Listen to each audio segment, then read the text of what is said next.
Halo, selamat pagi ya, salam sahur, sehat selalu buat teman-teman PMI.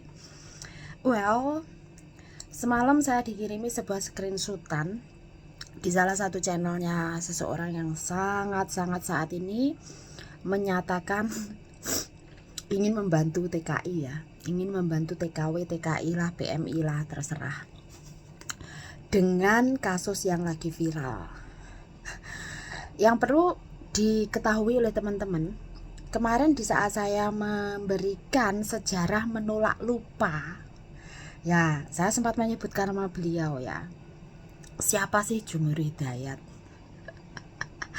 Bapak Jumur Hidayat itu adalah ketua BP2 PMI ya, BP2 PMI. BP2MI yang sekarang namanya, dulu namanya BNP 3 TKI. Beliau menjabat 7 tahun dan beliau diturunkan dari jabatan, entah dipecat entah beliau mengundurkan diri. Waktu itu sih sebenarnya seingat saya dipecat ya, seingat saya dipecat karena beliau ingin mencari batu loncatan, dan sebenarnya sesuai dengan undang-undang bahwa untuk menjadi ketua BNP 3 TKI itu hanya 1 kali periode, tidak boleh 2 periode.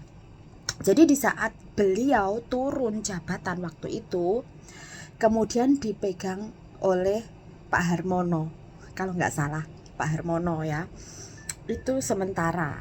Jadi maksudnya transisi sebelum ada pengganti. Jadi sempat tidak ada ketuanya BNP 3 TKI waktu itu setelah beliau turun jabatan.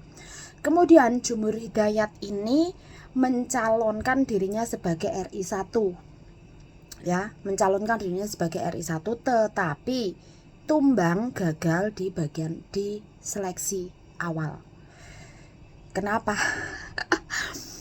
Karena PMI Hongkong itu sebenarnya solidaritasnya sangat kuat, Rek.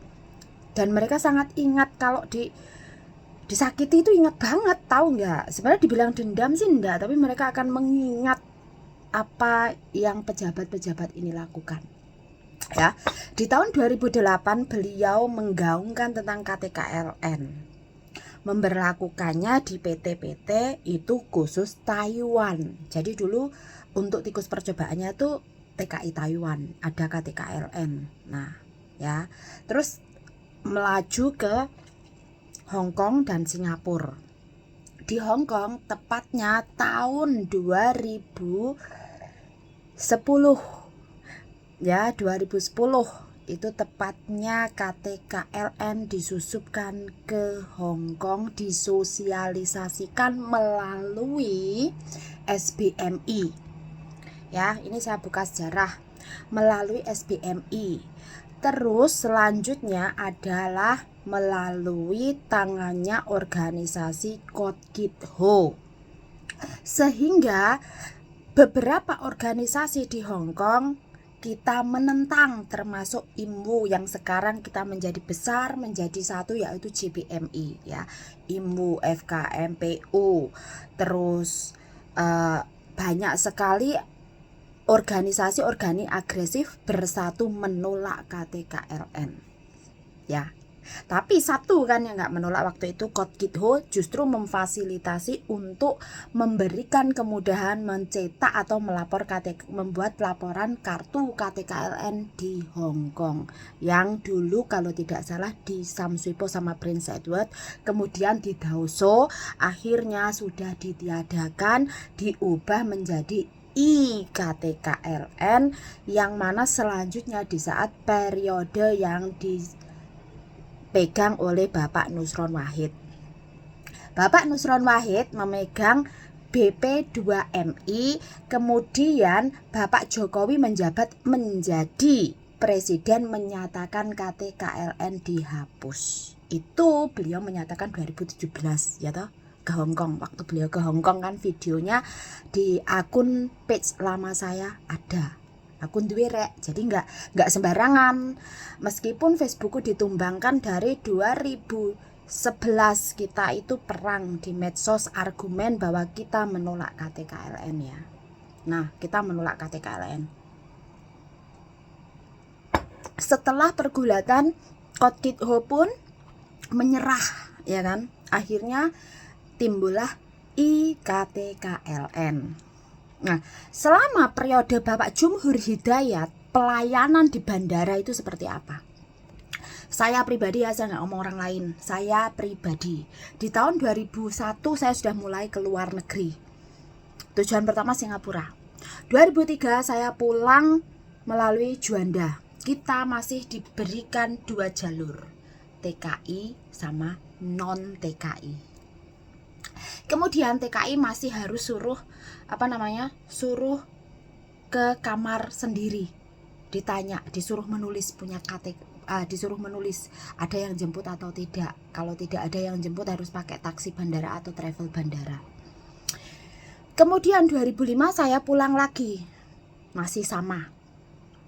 2006 saya pulang masih sama. Ya, masih sama karena memang itu prosedur yang mereka ciptakan. Kemudian saya 2006 ke Hong Kong. Waktu itu masih berlaku fiskal. Ya, tapi Airport Tax tidak ada berlaku fiskal. Nah, 2006 saya ke Hong Kong melalui PT Bojonegoro PT JKU. Potongan 21 juta alias 7 bulan 3.000 per bulannya. Kemudian di tahun 2008 saya pulang lagi. Masih sama. Kita disuruh menemui petugas BNP 3 TKI di ruangan tersendiri di saat Anda keluar dari bandara. Di sana Anda wajib mendatakan diri Anda, bahkan tidak sedikit TKW Singapura waktu itu digeledah ya, isinya apa, dompetnya apa dan lain sebagainya dengan alasan keamanan.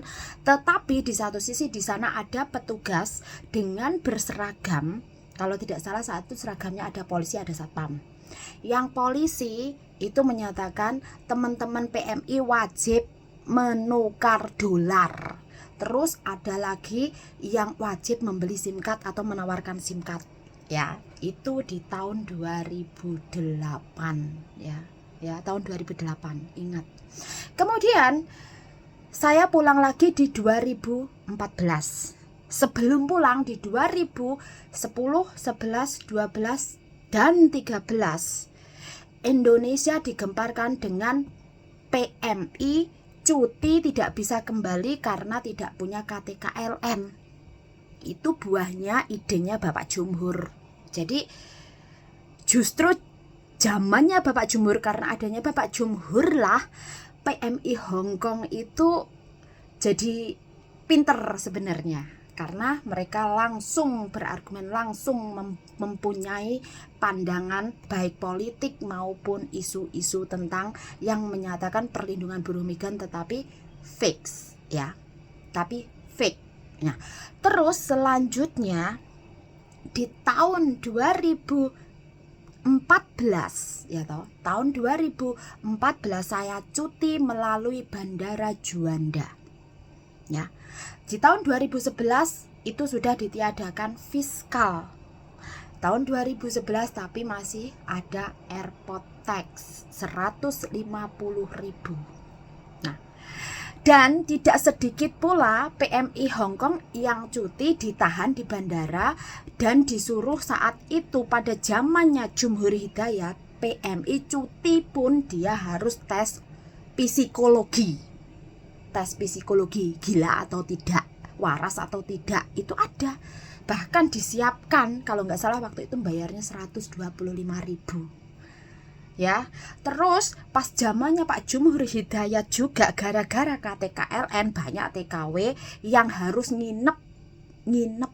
Kalau nggak salah waktu itu di Wonokromo, itu bagi yang Jawa Timur di Wonokromo nginep hanya untuk ngantri bikin KTKLN, tapi sebenarnya nggak berguna.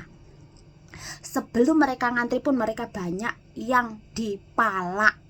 Bahkan saat itu ada salah satu TKW Taiwan yang menyatakan wajib, karena syarat untuk mendapatkan KTKLN itu harus tes kesehatan, diantaranya tes urin, tes darah. Anehnya dia baru di rumah 3 hari tes darahnya hamil Kan lucu. Tes urinnya hamil, terus disuruh bayar. Itu banyak oknum-oknum seperti itu. Nah, di situ justru di zamannya Pak Jumhur Hidayat itu banyak sekali ruang-ruang untuk oknum memalak. Itu zamannya Pak Jumhur Hidayat. Banyak sekali momok anak-anak PMI yang tidak mau cuti atau memutuskan tidak berani cuti dikarenakan aturan KTKLN. Ya, dan waktu itu kalau tidak salah Bapak Abdul Rohim Sitorus pun ikut berperan, dan masih banyak lagi. Dan saya pribadi waktu itu harus standby menerima telepon kalau ada anak yang gagal terbang. Terus salah satunya kalau nggak salah itu TKW Singapura, terbangnya jam 6. Saya harus menunggu telepon dia lolos, dia cuti itu waktu itu. Nah, di sini sejarah yang harus saya ungkap ya. Kenapa akhir-akhir ini muncul pemain lama? Dan mungkin salah satu tadi bintang tamunya mungkin belum kenal siapa Pak Jumhur Hidayat. Saya nggak tahu beliau menjadi TKW atau pernah menjadi TKW tahun kapan, saya nggak tahu. Yang pasti saya menyatakan bahwa kalau Pak Jumhur Hidayat periode beliau itu sangat parah justru pelayanan bandaranya. Sekarang sudah sangat bagus Pak. Ya, sekarang sudah sangat bagus. Terus saya dengarkan videonya sedikit, Bapak juga menyinggung masalah dana pelatihan PMI. Kenapa Bapak setelah Bapak mundur itu Bapak juga tetap nggak bersuara? Setelah sekarang ini Bapak baru bersuara untuk apa? Ya ampun, ngapain Pak? Ngapain? Kemarin kemana Pak waktu menjabat? Kenapa baru sekarang? Ya, ini adalah sejarah dan semua wajib tahu ya. Jangan sampai atas nama PMI orang-orang ini memanfaatkan demi konten ya, tapi kurang mendidik dan orang-orang baru tidak tahu tentang hal ini. Kenapa kalian gampang dimanipulasi oleh orang-orang yang sebenarnya mengatasnamakan TKW, mengatasnamakan perlindungan TKW, menggunakan nama TKW biar mendapat viewer dan mendapat simpatisan TKW. Oh my god, pinter-pintermu Rek, belajar ya belajar. Ya, sayangnya memang Facebook saya hilang di tahun 2015 tumbang, kemudian bikin lagi, tapi ingatan saya masih ingat ya. Ingatan saya masih kuat. Kalau saya suruh menulis lagi saya masih kuat ya. Waktu itu di 2011-2012 kita menuntut apa? Pak Jumhur menghapus KTKLN kepada Bapak SBY. Terus potongan gaji diturunkan. Itu kita menuntut. Terus nggak mau ada PT, itu kita sudah menuntut. Jadi kalau teman-teman itu bilang yang demo-demo itu apa? Sekarang adanya JBMI ya, JBMI dulu juga kita semuanya kompak Mbak, kompak kita itu dulu ya, sangat kompak, satu suara ya. Jadi jangan sampai kalian dibentur-benturkan demi kepentingan pembuat konten kreator. Rek. Kenapa sih? Kenapa saya sering bilang PMI itu harus cerdas. Dari pengalaman, kalian jangan mau memberikan akses pihak-pihak lain memanfaatkan Anda. Pinter-pinter ya, pinter-pinter ya, pinter-pinter. Pokoknya kudu pinter ya. PMI Hongkong itu cerdas kok kalau mau belajar ya.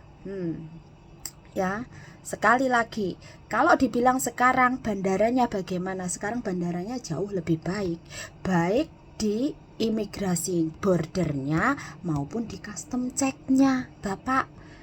Ya, jadi tolong deh jangan menghadirkan mereka-mereka ini lagi lah, itu meringkap luka lama ya, meringkap luka lama kita ya. Dan sekarang KTKLN akan diadakan lagi karena apa? Karena Pak Beni Ramdhani meminta pembebasan pajak bagi barang kiriman TKI. Kalian mau dikembalikan lagi seperti dulu? Kalian mau dibeda-bedakan seperti dulu? Mikir ya, mikir. Ini sekarang ini sudah sangat bagus loh. Bandara Juanda sudah sangat bagus, Bandara Soekarno-Hatta sudah sangat bagus. Kalian ini jangan mau dibodohi ya. Ingat, ingat, ingat. Ini musim pemilu. Hati-hati, hati-hati. Siapapun ada yang menjual nama PMI atas nama politik Anda, keterlaluan Pak, keterlaluan. Apalagi kalau ternyata Anda mantan PMI yang juga menjual nama PMI demi sebuah konten. Keterlaluan.